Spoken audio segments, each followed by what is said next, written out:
திண்டுக்கல் மாவட்டம் குட்டுப்பட்டியில் தேசிய நெடுஞ்சாலையை கடக்க முயன்ற போது இடதுபுறத்தில் இருந்து வந்த பைக் மோதியதில் பழனி என்பவர் தூக்கி வீசப்பட்ட சிசிடிவி காட்சிகள் வெளியாகியுள்ளது.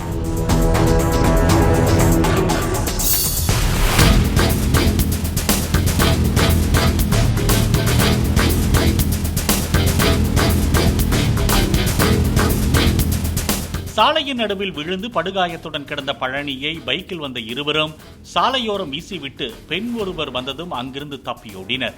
இதற்கிடையே பழனி உயிரிழந்த நிலையில் தப்பியோடிய இருவரை போலீசார் தேடி வருகின்றனர்.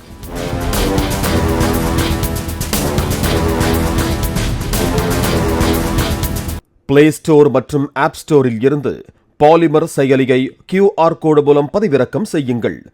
செய்திகளை உடனுக்குடன் பெறுங்கள்.